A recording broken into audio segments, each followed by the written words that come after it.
Yeah. Hey. Welcome to the network.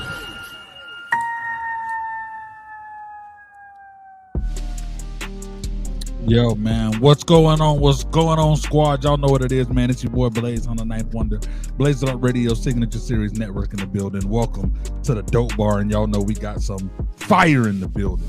You know, I feel like this right here is the author of Stank Face Music. That's what I'm dubbing it because I was listening to the bar. Matter of fact, I'm before I even say your name, anything, I just want y'all to just understand what I'm talking about when I say Stank Face Music. I get from the jump, I don't switch when I'm up. I'm still fresh out that mud, yeah. I'm about as fresh as they come, can't step like I does. Yeah, I know what that was. No, this ain't no quick little buzz. Drop that shit when I come. Don't get slit, don't get drugged, nigga. I ain't that bitch just because.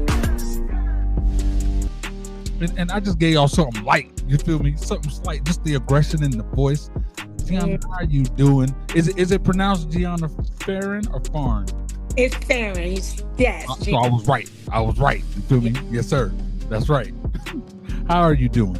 I'm great. And thank you for having me on. Of course.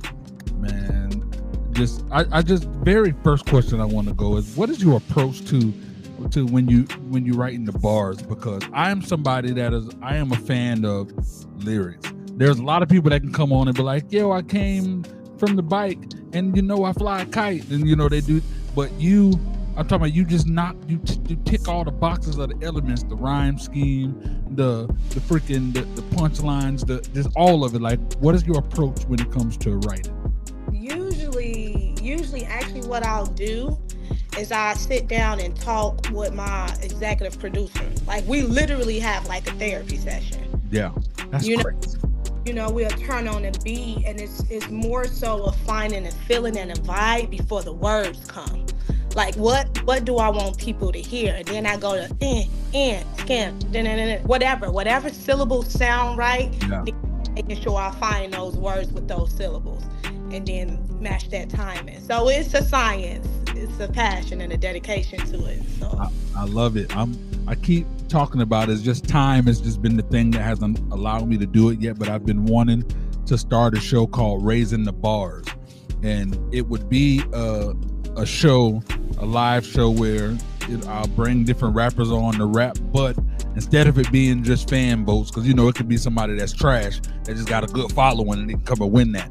I'm talking about I want to bring some like, you definitely got to be a judge. It wouldn't be fair to let you compete in it, so you would be like a judge. I'll have you as a guest judge, and the way that the rappers would be judge would be on, they'll get points for punchlines, points for metaphors, points for cadence changes. It's like, we need to get more attention to the bars, and Lord have mercy, you put attention to the bars. I love it. Bench press. That's how we raise. Straight up.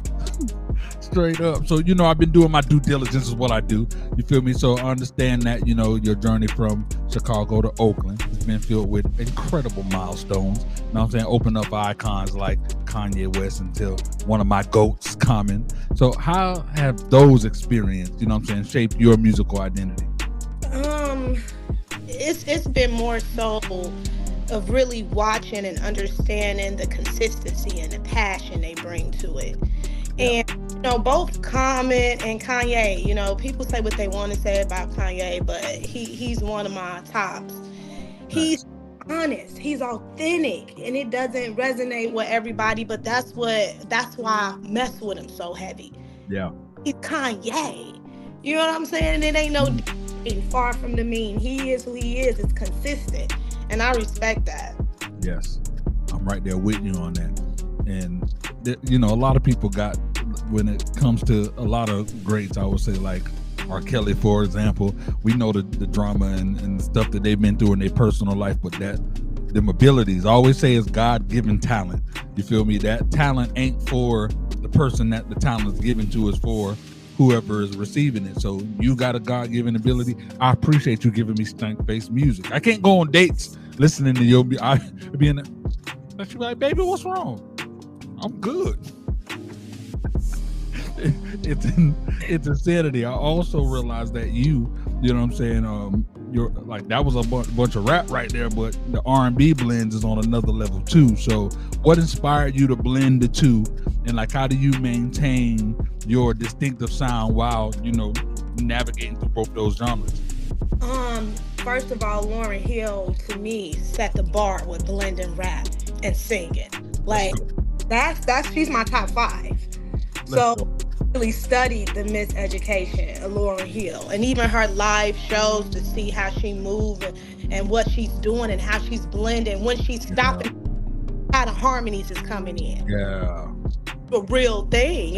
This just don't happen by accident. Come on. You know what I'm saying? So it's been referencing Lauren, and I grew up on old school music. My granny mom, my mom, Jackie Wilson, Luther Vandross, all these, you know, even Jimi Hendrix. Yeah. Like, these real musicians and vocalists I listened to growing up, and I can hold a note. Come on. Rapping is my strength, and I prefer rapping over singing because you can talk shit.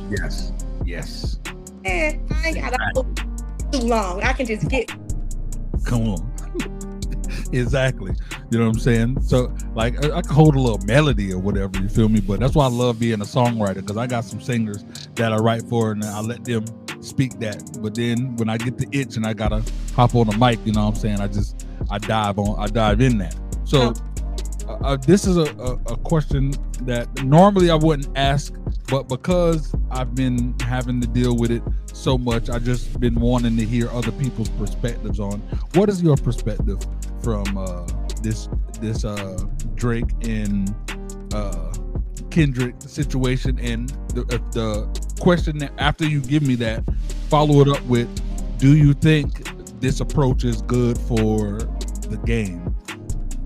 So my opinions on this is that they should have never underestimated Kendrick anyway. And people get so caught up in the pop, and I love Drake, okay?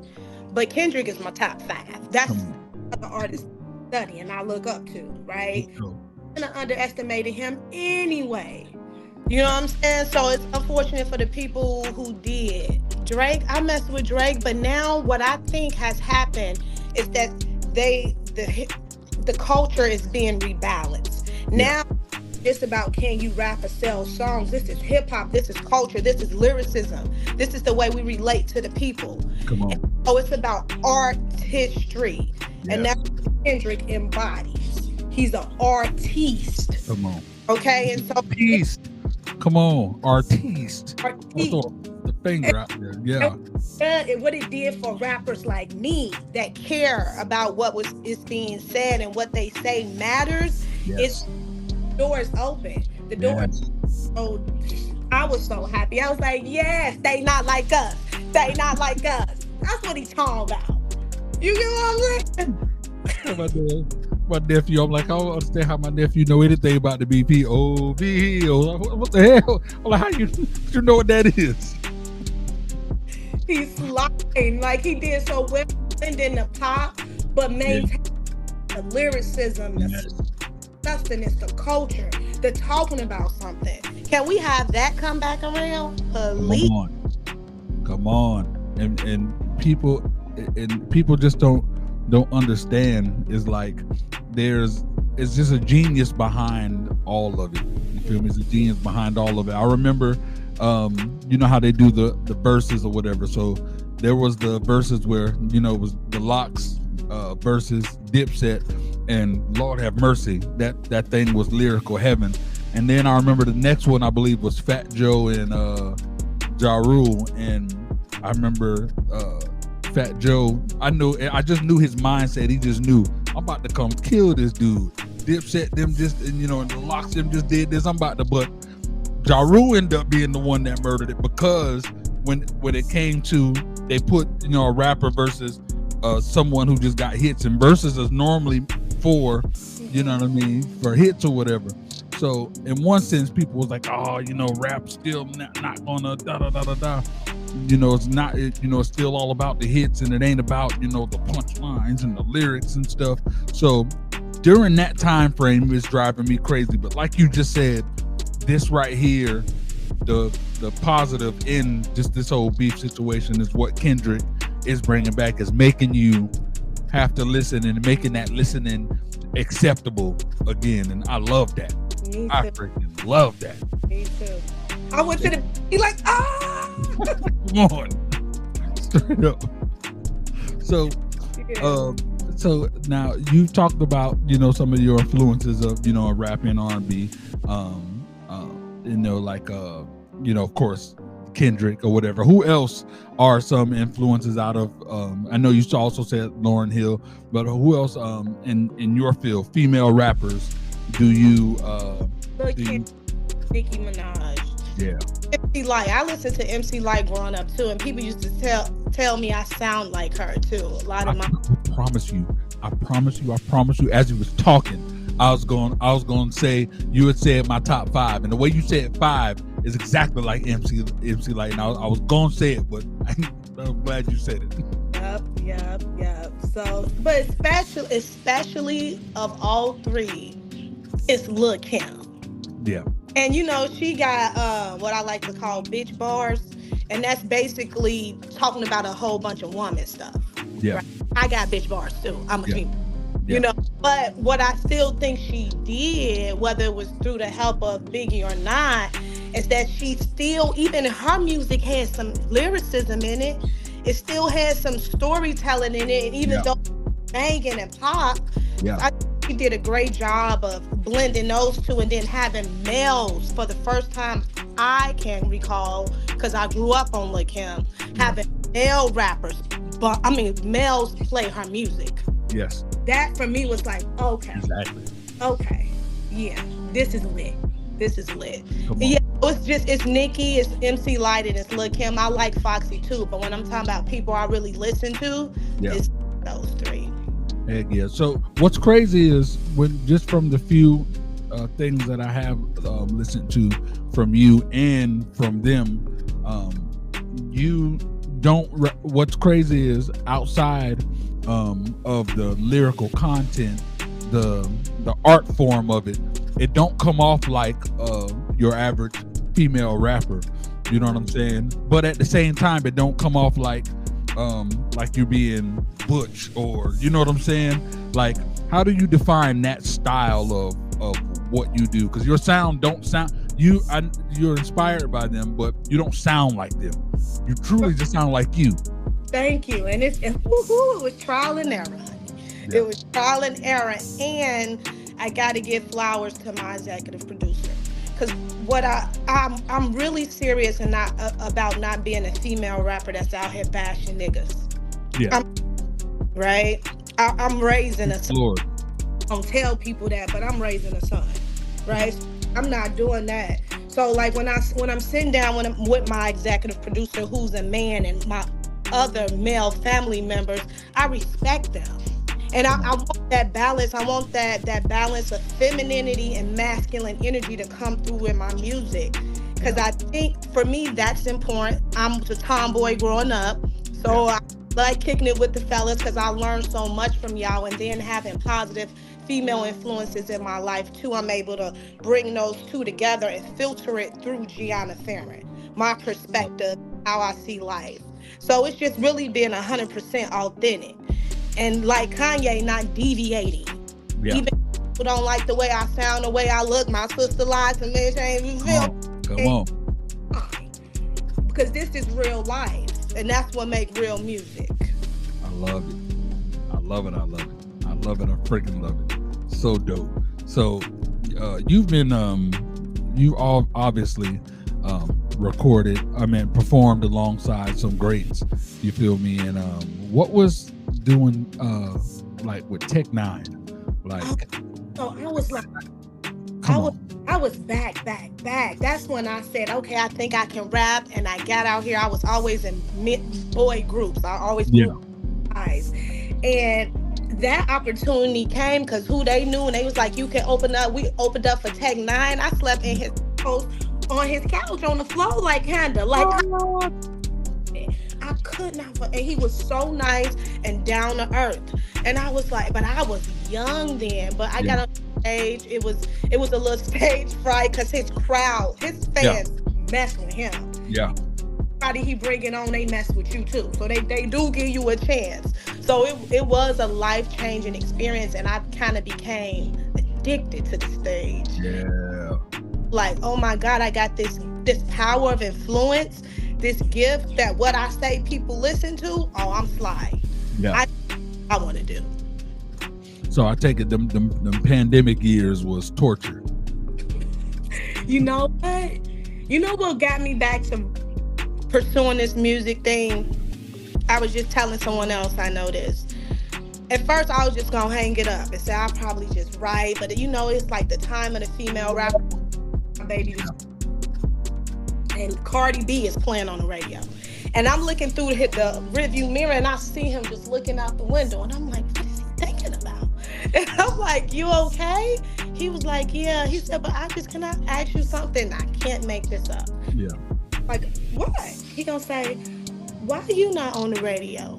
You tell me to go after my dreams, and I put my mind to, but you good like Cardi and Nicki too? And I was just looking. Like it put a little frog in my throat. It made me emotional, and I was like, damn, okay. He said, well, mommy, just try. How could you not? I said, all right. And at that time, I already had wrote the whole album. Cold Piece was already done. Yeah. I can't stop creating. It's who I am. So I'm always creating. I just won't put nothing out. Come on. So after that, I was listening. Me and Bree, that's my Bree's World, my executive producer. Shout out. We driving, and he was like, "Who one of your favorite top rappers again?" And I say Twista. This is the next day after me and my son. My son said what he said to me. Yeah. And he said, "Which song?" I'm like, "Adrenaline Rush, nigga." Come on.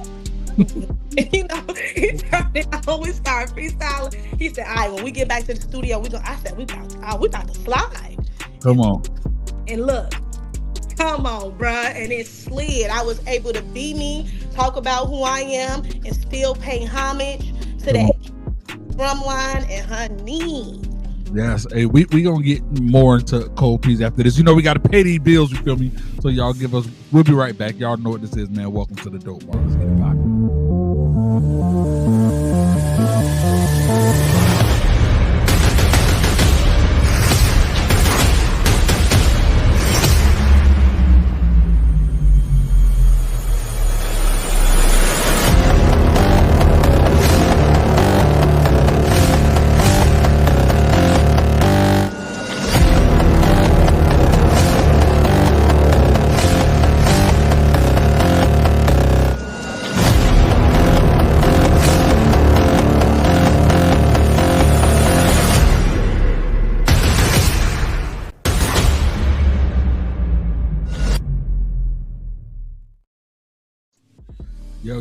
Yo, welcome back to the Dope Bar, you feel me? We got Gianna Farren in the building. Hey, yeah. So let's dive into and don't let the sweet voice fool y'all, you feel me? Because when you don't think you're gonna put the tape in and hey y'all, what it is? No, stank face music. Just stank face music. Remember that. So what kind of, go ahead. Cappella for y'all whenever ready, and it's called Black on Black. So see what I'm saying? See what I'm saying? Focus. All right, check me out. So with Cold Piece, you feel me? Like what kind of so this is a whole album. Yeah, the name of the album is Cold Piece. Yes, I love that. So number one, what inspired that name? And two, I'm just excited. What kind of stories can we expect? Because I know you're gonna give me some storytelling. Cold Piece, it ain't I would say for the title, it ain't that deep. It was just because I'm from Chicago. I would say the stuff, the emotional and mental state I was coming out of. Yeah. And so it was just something like that. I was like, let me think of some Cold Piece. You feel me? Straight up. Yeah, it wasn't that deep. But like I appreciate. Let's get a timeout. I appreciate the transparency. You feel me? Because people be out here capping. You know what I'm saying? They're like, well, you know, you feel me? The icebergs and I'm like, Some people, well, Blaze, why you got the hip hop? They be expecting of, you know, when I first heard KRS-One on the boombox. Hey, look, man, people get rich out here on rap. So I was like, you know, in the beginning, that's what it was. You feel me? So I appreciate the honesty, but you continue. It's good. So like on the project, the idea, my songs are short. The longest song is probably Rush. It's the longest song, and I did that because I wanted to, you know, the attention span nowadays is right? And so what I wanted to do was give people an idea. I wanted to make them want more. Yeah. So talking about, you know, Rush is really about the evolution of where I've been and where I came from. And I try to balance my music with not going so deep, because I'm a thinker, I'm very cerebral. So I tend to go deep. And thank God I got people around that'll bring me back. Because coming out as a new artist, having a different look and a different sound, people looking like this. Exactly. You feel all these bitch bars out here, everybody talking about fucking and eating and stuff. Hey, what are you right? So I made sure that I talked about me. Come on. I talked about the things that make me. Like, you know, even the song Black on Black was me getting out of my own insecurities, but I didn't make it so deep. Yeah. Right? So anybody can say the hook, you know, but I know what I would say in my songs. I know why I wrote them. Yeah. I wrote them in such a way it's relatable to everyone. So my passion is still in there. And like my granny mom say, what comes from the heart reaches the heart. So I am talking about the divorce I went through, but you ain't gonna hear the word divorce. You in the state of mind I was in, you know, talking about being insecure and colorism. You're not gonna hear that. Yeah. But hear the state of mind and how I came in out of it and was able to own who I am. Yeah. Just loving this music, this rap, I'm addicted to it. Everything in my head is a rap. You know, everything is just music. That's how I get through it. It's how I heal. And I hope that my music inspire others. So Cold Piece, the whole project ain't no more than 19 minutes. But you get lyricism, you get great energy, you get storytelling, you get pop, you get bitch bars, you get real stories. Yeah. And stuff that you can relate to. And shit you want. Come on. I'm still twerk. I just don't twerk 24/7. Let's go. So we still having fun. Yeah, so are there any collaborations on this project? I wanted to but my project I made share the mic. You know, I didn't want to. I got my homegirl Rhea Zenobia. She's singing the melodies and harmonies and hook on Cold Piece. Yeah. My producer is singing the hook, but it ain't no ain't no rap features. Yeah. Being selfish with the bars. This right now, because people be lying, say they got nothing to prove. Yes, you do. Right. People make sure that if they gonna spend their money on you and listen to you, give their time to you, that you slide. Exactly. So I got something to prove, and I think I did it with Cold Piece. And this next project, I got a mixtape coming out where I'm writing all old school beats. My Storm. I got slid 86 bars non-stop. Look, wait till you hear that. So let me put you on game. So I'm glad you just said that. So I got a way for you to be able to make bread off the mixtape, you feel me, without having to go through the clearing of the beats and all of that stuff. So there's this company that I've been dealing with called Muse IQ. So Muse IQ is they're a streaming platform, but unlike Spotify and Apple, they don't do pay-per stream. You feel me? The way that they work is it's free for artists. The only people who pay are the people who support you, and they can support their artists by $1 out of their subscription. You know what I'm saying? They call them validations. So they came out in September, and since, you know, with me doing interviews and promoting and stuff, I got in contact with the owner, and he was like, you know, we can pass it. You don't got to pay me to do nothing.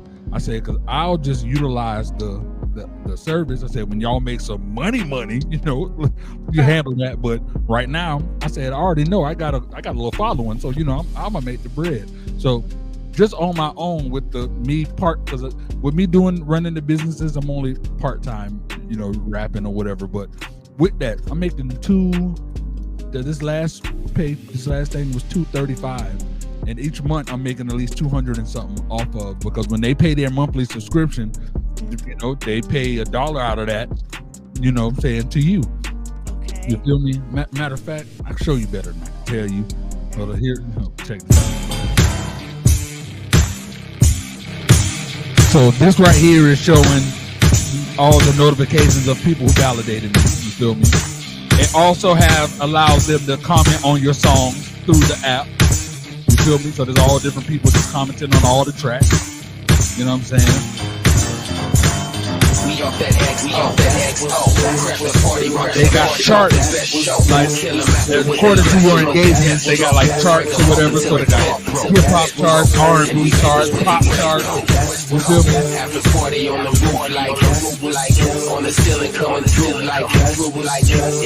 And then, like I said, it's a monthly bag. Like all truth. Yeah, so it's crazy. Oh yeah, that joint right there is, you know, me, Warren G. You feel me? You know what I'm saying? We did that. We did that. But for real, this is where you like there you can bring the fans. You don't have to worry about copywriting or clearing nothing, because the money that's being paid to you ain't for the music. They're paying you, the artist. You know what I'm saying? That's what's so dope about Muse IQ. So yeah, check. I'll send you. I wrote you on IG, so I'll send you the link to it. It's like I said, it's free, completely free. It's forever free.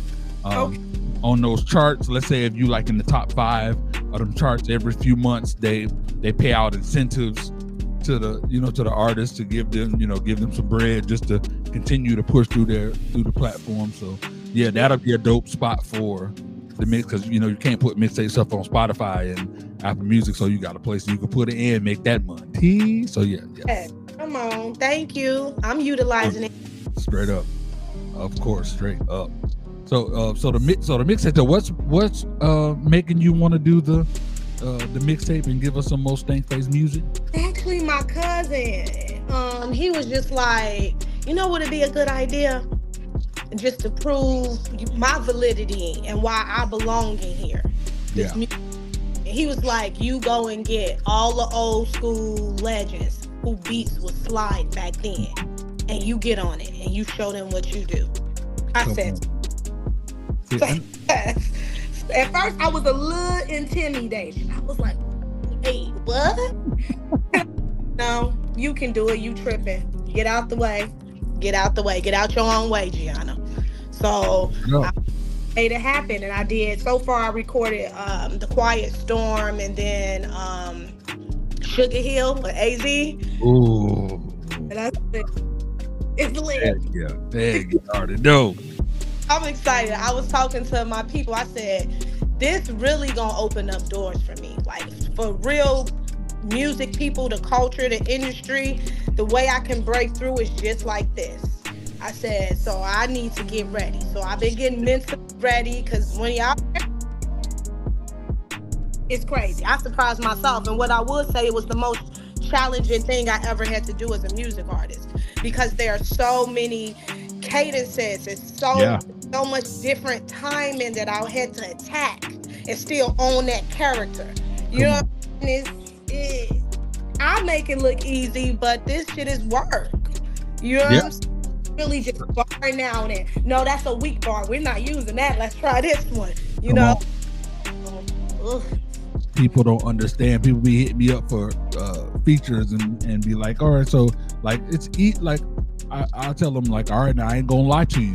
Like, I could just hit you with send me it, I write something real quick, because it can do it. But when you wanna snap, you feel me? Sometimes that snap it take time. Like I like doing, like I love the different cadences. Like I said, there's a style, you know, they got like the AB bars, so it's like You know what I'm saying? I like what I don't know if it's a name for it. I call it the ABCDEFG bar. And it's when you rhyme, every word in that line rhymes exactly with every word in the next bar, and every, you know what I'm saying? And I love stuff like that. You feel me? And that it takes time. It does. You know what I'm saying? People think that's easy. That takes time. Right. And just because words sound alike don't mean you want to use bar and star and exactly. And cheese and crackers. Exactly. You know what I'm saying? You gotta really sit with what you're trying to say and them syllables, and man, it's for real. Man, exactly. I do. You ever deal with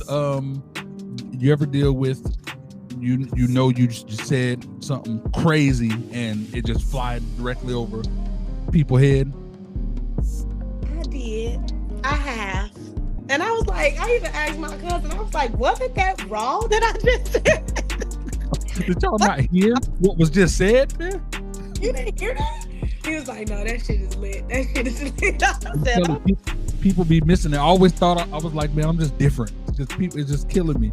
And I tell this story a lot. So that song that Chris Brown Deuces, when that came out, on the third verse, your boy say she Paula Patton thick. She give me deja vu, and I lost my mind. And everybody that was with was like, the heck you was it? I'm like, y'all didn't hear what that nigga just said. And I'm like, bro, he said she Paula Patton thick. I'm like, all right, now I gotta break it down to y'all. So of course y'all know Paula Patton. Right. Like, okay, her first movie was Deja Vu. That was the easy one. You feel me? So Paula Patton thick, give me Deja Vu. She a little thick. She ain't skinny. She Paula Patton thick. You feel me? She was married to Robin Thicke, so her name is Paula Patton Thick. God, woo! I thought ignorant, and people ain't catching this stuff, and I'm like, oh my God. You just brought that to me. I told you. It's crazy. You feel me? So I had to just when I was going heavy in rapping, I had to figure out, okay, how can I adjust without dumbing down? I still want to be able to please everybody. So I just started to do things to where I would make a bar to please everybody. You feel me? Like in that Paula Patton thing, she gave me deja vu. That's what he did. You know what I'm saying? Of course, people hear thick. Oh yeah, she thick. Ooh, and you know that's all they get. But for people like me, I got to enjoy, you know, the rest of it. You feel me? Right. So damn, dissecting it. I'm telling you, it's an art form. It is, and I freaking love rap, and I appreciate you for just being one of them who also take it seriously. You know what I'm saying? Definitely do. So, all right, now get back together. So in this era of, you know, the streaming platforms, social media, and all of that, like, how do you engage with your audience through these mediums? Okay, it's really like the struggle bus, because I am an extrovert. I'm an extrovert, and I'm still trying to find that. Like, I like talking. Obviously, it's something I do naturally, but finding how that lands on social media, I'm still in discovery mode. And you know, what I do find is when I'm getting on there and I'm just chopping it up, I do get a lot of engagement. But like that blue video I did for, I said, well, I just use color grading, like art for each one of my videos to connect, because I'm still trying to discover that, bro. Like, I'm a connecting in your face person than really getting on social media. That's and then unfortunately with today's game, it is the social media era of music now. It's insane how many times you come up, show these fire bars, and then, you know, show pictures of y'all was on the stage with Kanye and then I did this at Tech 9. They'll be like, oh, that's cool. So what's your engagement rate like? Exactly. You know? I said Tech 9. Right. And Kanye West. Mm-hmm. Yeah, but what's the Instagram looking like? Up for Twista and Fat Joe. Yep. Fat Joe in 03. Sir. We cousins. You feel me? We is cousins. You know what I'm saying? I'm just the South Florida part of the family. You know what I'm saying? Got you, fam. but we have definitely. I would love to, holler at the squad and your team or whatever, and talk to y'all about that, because one of the things that I definitely do is this landscape of social media. The purpose of my business is to help raise the engagement rate. I've been doing this since 2003 as far as the artist, and I've been through all the ups and downs, the screw jobs. I toured in Europe with Mario, and I've done so much. And so once the social media thing happened, and I got to the age where I'm like, I'm not mumbling some of the hitter, I'm not doing none of that, but I still got to figure out a way to be relevant. So I just learned different things, and through that, I was like, all right, now with all these artists coming out, I need to see y'all grow, because I understand we in this social media era. So I would definitely love to discuss and talk, because that's my shine. Even though the bars is too, but I'm like that there helping you, somebody that got Stank Face music, be able to have, that same impact social media wise. We definitely can talk, because yes, thank you. On that. Real talk on that. And I must say, the whole the idea of the color, that's genius, by the way. You know what I'm saying? Like, people don't understand just the different the mind games that you play to an audience to make things work. Like, one of the things that I like to do is, when you're getting ready to release a project, I always call it like the 21-day release plan, to be 10 days before it dropped, and then 10 days after it. So during that, like, one of the strategies is like something simple. On 10 days before the song got about to drop, you do a little photo shoot. You do 10 pictures, and that first picture you release, it could just be you just throwing the peace sign up, whatever, but the color scheme will be the same as whatever the album cover is. You know what I'm saying? It'll have that same feel, and then you will just put the number 10, and that number 10 will be written in the font of whatever the album cover is. Don't explain nothing, just post it. Next day, another picture, same color scheme, but the number 9. Next day, 8.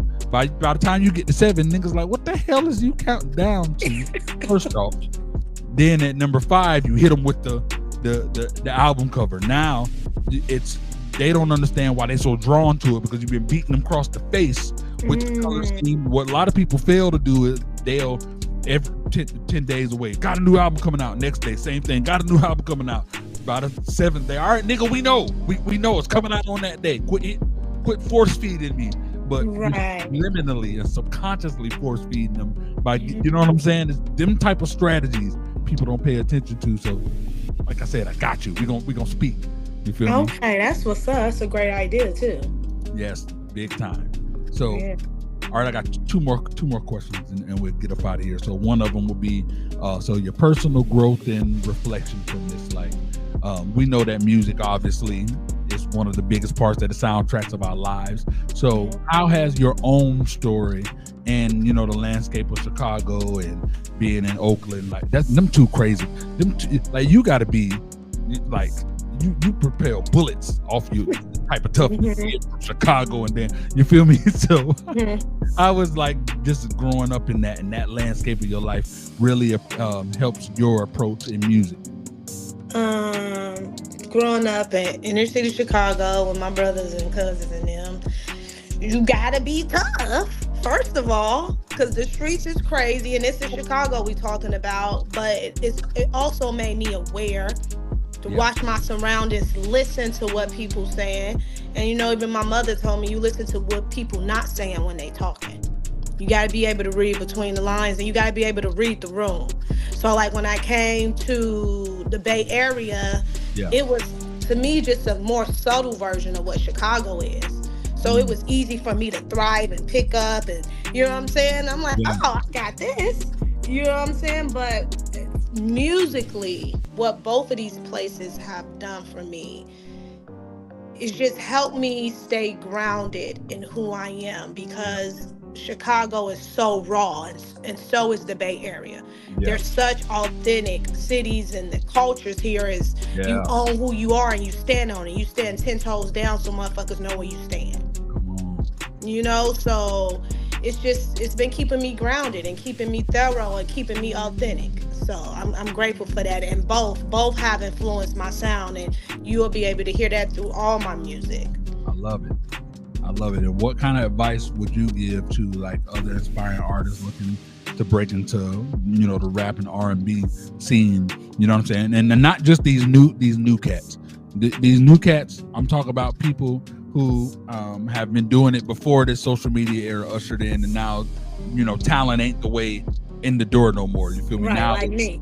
Exactly. So, like, what would your advice be to them to not give up hope and to stay positive in doing this?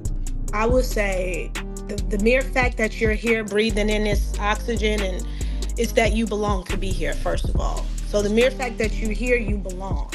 And so I believe for me, the way I got through it is just to trust the process and learn. A L is not really a loss, it's really a lesson. I always sit back and say, damn, what could I have learned from that? Okay, why did I say that? Why did I let that impact me? But most people are not cerebral as I am. So what I would say is just trusting the process, staying consistent and not losing faith. Because even whack shit get put out. Right. So it's not even only about being talented, it's about consistency. Yeah.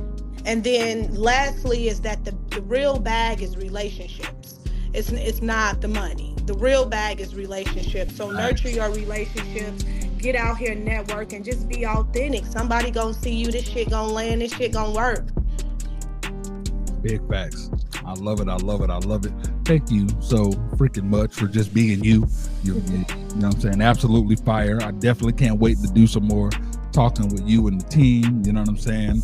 I'm definitely gonna get that raising the bars on point, and you will be getting hit up immediately as soon as I get it on point for you to be a guest judge.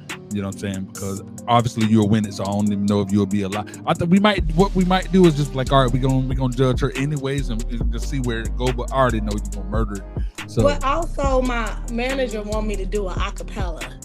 Is that okay? Yes. I'm so see. I'm look. I just even though I don't look it, I just turned 39 on last Monday. You know what I'm saying? Cheers to me. Hey, happy birthday! So, I be forgetting. You know what I'm saying? When you get up there, you be forgetting. You know what I'm saying? Wait, what's your name again? Go ahead. All right, state-based music, y'all. Let me get the microphone out the way. The floor is yours. Okay, so this one is called Black on Black, and I'm gonna hit it like this. When the melanin is concentrated, bitch, we finna drink this straight. We ain't gotta chase it. I ain't finna give you this nigga shit in moderation. I have him tripping on me like I'm fresh about the Caymans. Look, I just bought a crib. We sitting on some acres. And I ain't even need a cosign to sign them papers. I just bought enough land. We ain't got no neighbors. And I still gotta thank God for dropping off these angels. Look, I need a nigga that can speak my language. You can tell him what you want, just don't emasculate him. I'd rather be the one to build him than to have to break him. I kept it solid from the start. He know how I came in. Yeah, I only keep it high, ain't no low vibration. I've been in control, I can hold my cadence. What I look like giving up this pussy, I know what the game is. Treat me like I'm fresh off the lot, nigga, I ain't no trade-in. Now come on, I know they saw me when I came in. I know they call my vibe is contagious. Niggas thought they knew me back then, I ain't the same bitch. This is what it look like when you take risks. You ain't finna play me unless we talking about a playlist. Yeah, nigga, tell me what the play is. Don't try to hit me with no last minute changes. Nah, cause that's how everything changes. You can see how your background just turned into all kind of different colors. It was the birdies in the background. The birdies had me off. Like, chop, chop, chop, chop. They was ad-libbing. Yo, you're too Oh my freaking God. fire. You're too freaking fire. You making me want to go write a verse just cause I need to go got a lyrical exercise or something. God. Freaking fire. Y'all know what it is, man. This is Gianna Farren, man. Y'all make sure y'all follow. Let them know what the IG is. Y'all come and tune in, tap in with me. I'm at Gianna Farren Official. That is all my handles. My website is GiannaFarrenOfficial.com. I'll be touring, opening up for Solid Baby in July. But I'll also be doing a show out here with a live band. I got a live band, y'all. So that's about to sound crazy with the rap.